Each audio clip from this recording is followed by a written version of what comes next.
Consider the following situations of daily life and think what happens when. Consider करो अपने daily life के situations को और सोचो क्या होगा जब milk is left at room temperature during summers. गर्मी के दिनों में दूध को जब हम रूम टेम्परेचर पे छोड़ दें। एन आयरन तवा पैन और nail is left expose to humid atmosphere.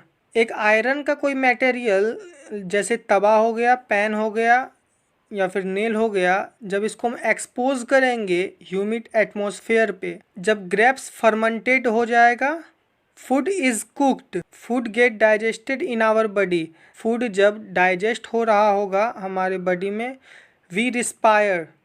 In all the above situations, the nature and the identity of the initial substance have somewhat changed. इन सारे situations में नेचर और identity initial substance का change हो जाएगा। We have already learned about physical and chemical changes of matter in previous classes. Matter के chemical changes को means previous chapters यहाँ कहने का मतलब है क्लास 9th में हम लोग पढ़ चुके हैं मैटर के फिजिकल एंड केमिकल चेंजेस को। whenever a chemical change occur we can say that a chemical reaction has taken place। हम कब कहेंगे कि केमिकल रिएक्शन हो रहा है? जब कोई केमिकल चेंज हो। whenever, इस लाइन को अच्छे से देखो, whenever a chemical change occurs, जब कोई केमिकल चेंज होता है तो हम कहते हैं कि केमिकल रिएक्शन टेक प्लेस कर रहा है। You may perhaps be wondering as to what is actually meant by chemical reaction. How do we come to know that a chemical reaction has taken place? हम कैसे पता करें कि chemical reaction हो रहा है या हमें कैसे जानकारी मिले कि केमिकल रिएक्शन हो रहा है?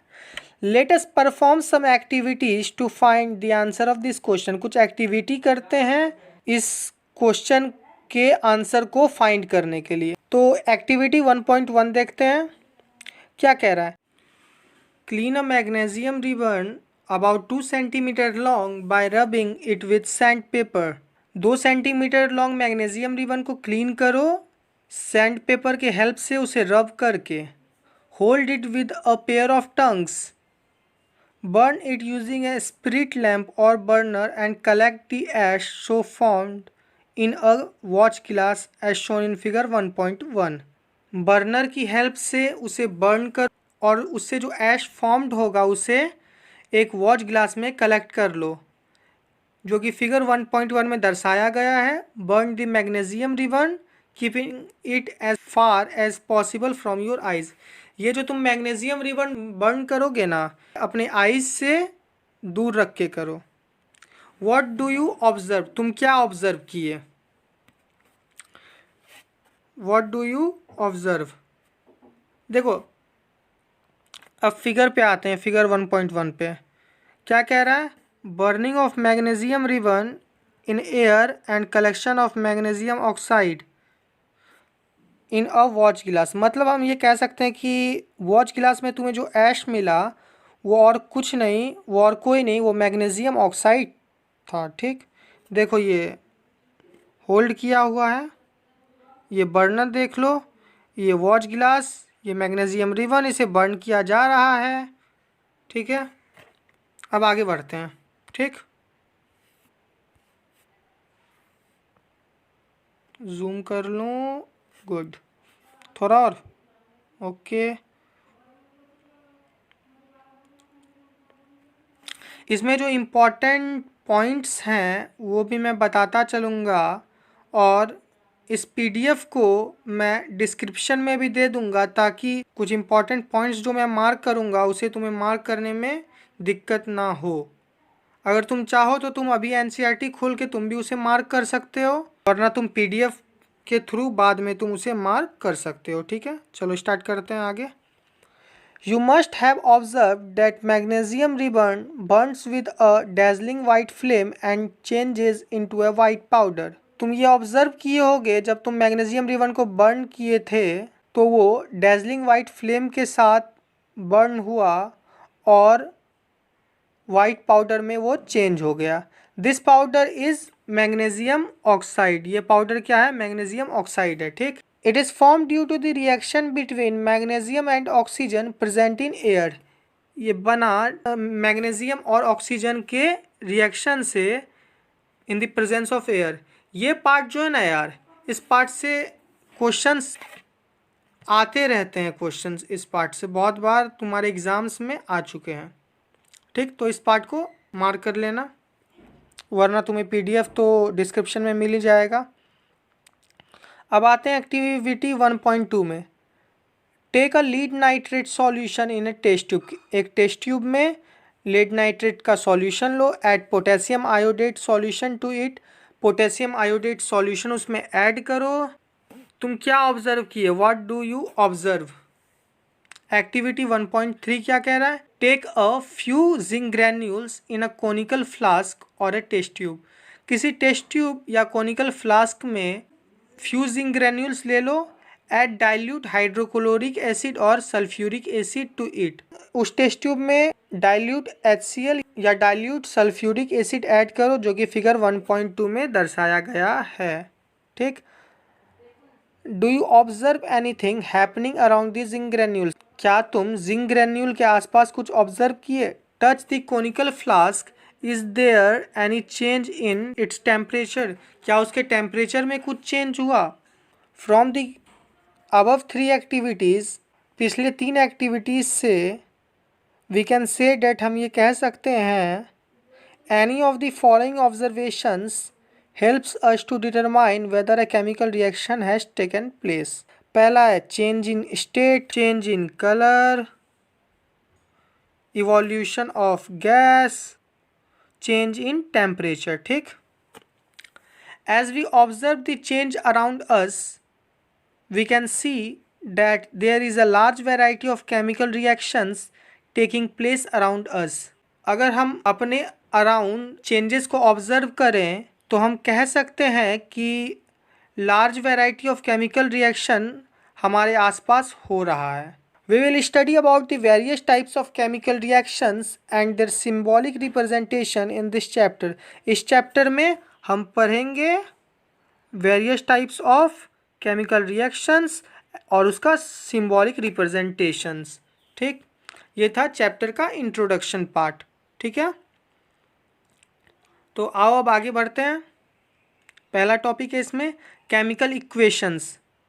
Activity 1.1 can be described as, activity 1.1 इस तरह से डिस्क्राइब किया गया है, when a magnesium ribbon is burned in oxygen. जब मैग्नीशियम रिबन ऑक्सीजन में बर्न हुआ, it gets converted into magnesium oxide. जब मैग्नीशियम रिबन ऑक्सीजन के साथ बर्न हुआ या फिर in the presence of oxygen, oxygen के प्रेजेंस में बर्न हुआ, तो वो मैग्नीशियम ऑक्साइड में कन्वर्ट हो गया। This description of chemical reaction in a sentence form is quite long. इसका डिस्क्रिप्शन जो है ना, इस केमिकल रिएक्शन का डिस्क्रिप्शन सेंटेंस फॉर्म में बहुत लंबा हो जाता है। It can be written in a shorter form, इसे हम शॉर्टर फॉर्म में भी लिख सकते हैं। This simplest way to do this is to write it in the form of a word equation. Simplest way जो है ना इसे लिखने का, वो वर्ड इक्वेशन है, ठीक। The word equation for the above reaction would be magnesium plus oxygen, जो हम इनिशियली लिए रिएक्टेंट के तौर पे, और हमें प्रोडक्ट क्या मिला? Magnesium oxide. इसे हम ऐसे लिख सकते हैं वर्ड इक्वेशन के फॉर्म में, ठीक है। फील आ रही है? समझ रहे हो? क्लियर है? कहीं दिक्कत तो नहीं? नहीं सर, कहीं दिक्कत नहीं है। तो आगे बढ़ें? एकदम सर बढ़िए। फील आ रही है ना? फील लो, सही है। आगे बढ़ते हैं। The substance that undergo chemical change in the reaction 1.1 magnesium और एंड ऑक्सीजन आर रिएक्टेंट। जो सब्सटेंस केमिकल चेंज में गया रिएक्शन में, जो कि मैग्नीशियम और ऑक्सीजन था, वो रिएक्टेंट्स हैं। ठीक, यहाँ देख सकते हो तुम। The new substance magnesium oxide form during the reaction is product. और हमें जो नया सब्सटेंस मिला जो कि मैग्नीशियम ऑक्साइड था, वो प्रोडक्ट है। ठीक, a word equation shows change of reactant to product through an arrow between them. एक कोई भी वर्ड इक्वेशन रिएक्टेंट को प्रोडक्ट में जो चेंज करता है वो एक एरो से शो करता है। ठीक है, ये एरो से, ये तुम्हारा यहाँ पे मेंशन किया हुआ है, इसमें तुम देख सकते हो। The reactants are written on the left hand side with a plus sign between them. Similarly, the products are written on the right hand side with plus sign between them. Reactants और products को जो हम लिखते हैं ना, वो plus sign के साथ लिखते हैं। रिएक्टेंट्स को हम लेफ्ट हैंड साइड में लिखते हैं और प्रोडक्ट्स को हम राइट हैंड साइड में लिखते हैं। ठीक है, आगे बढ़ते हैं। समझ गए? इतना क्लियर है? ओके, आगे बढ़ते हैं।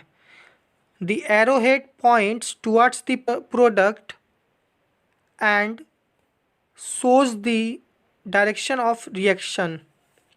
ये जो एरो है ना भाई साहब, ये जो एरो है ना, ये एरो, इसका जो हेड होता है ये प्रोडक्ट की डायरेक्शन में होता है और ये रिएक्शन के डायरेक्शन को बताता है। ठीक है, क्लियर है?